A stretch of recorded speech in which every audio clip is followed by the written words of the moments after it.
Hello everyone, welcome to competitive Guru NEET. তা তোরা সবাই রিনিট 2026 এর এক্সাম দিলি। তোদের এখন কোয়েশ্চেন আসছে যে কোয়ালিফাইং মার্কস কিরকম হতে চলেছে। এবার কোয়ালিফাইং মার্কস কিসের উপর ডিপেন্ড করে? Qualifying marks and percentile. ফার্স্টে বলি, পার্সেন্টাইল কিসের উপর ডিপেন্ড করে?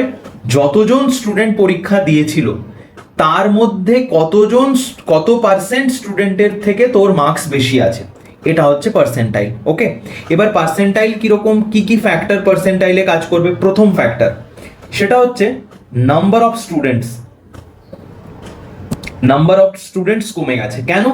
কারণ যারা থার্ড মে এর পরীক্ষাটা দিয়েছিল কিন্তু কোনো কারণে একদম ঠিকঠাক মার্কস আসেনি বা বুঝতে পেরেছে যে ওদের 2027-এর জন্যই প্রিপেয়ার করা উচিত, মেনলি রানিং স্টুডেন্ট যারা আছে, যারা অনেকে এমনি জাস্ট প্রথমবার পরীক্ষা দিচ্ছে দিয়ে দেয়, তাদের মধ্যে অনেক স্টুডেন্ট যেই দিকে রিপিট করতে চলে গেছে, অনেকে নিটের দিকে রিপিট করতে গেছে, তার মধ্যে অনেক স্টুডেন্ট কিন্তু এক্সামে অ্যাপিয়ার করেনি। সেই জন্য এক্সামিনির যে নাম্বারটা ছিল, নাম্বার অফ স্টুডেন্টসের, সেই নাম্বারটা কিন্তু কমেছে। সেই নাম্বারটা যদি কমে তাহলে পার্সেন্টাইলে কিন্তু এফেক্ট পড়বে। কারণ পার্সেন্টাইল কি হয়?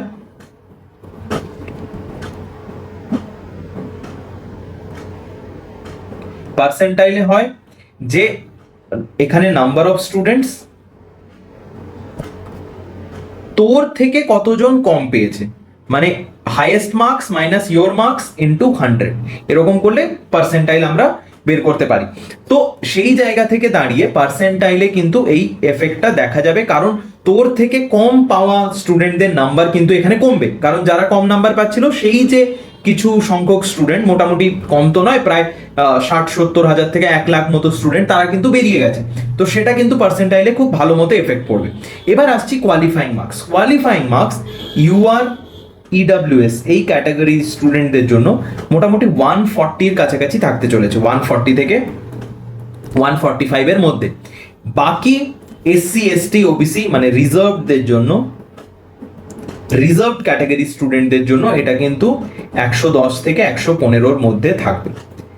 তো তোরা যদি কোয়ালিফাইং মার্কস ক্রস করে গেছিস ভালো মতো ভাবে, কালকে যদি মানে যাদের বেশি এসছে তাদের তো ঠিকই আছে, কিন্তু যদি দেখেছিস পরীক্ষা খারাপ হয়েছে কিন্তু আর রিপিট করতে চাইছিস না, বাট কোয়ালিফাইং মার্কসটা পেরিয়ে গেছিস, তাহলে তোরা কোনো কলেজে যদি অ্যাডমিশন নিতে চাস আমাদের সঙ্গে কথা বলতে পারিস। আমরা ডিটেল একটা আইডিয়া তোদেরকে দিতে পারবো যে এরকম অপশনস অ্যাভেলেবেল আছে। সেটা আমাদের দেশেও, আমাদের স্টেটে হতে পারে, আমাদের দেশে হতে পারে, অ্যাব্রোডেও কি কি অপশন আছে।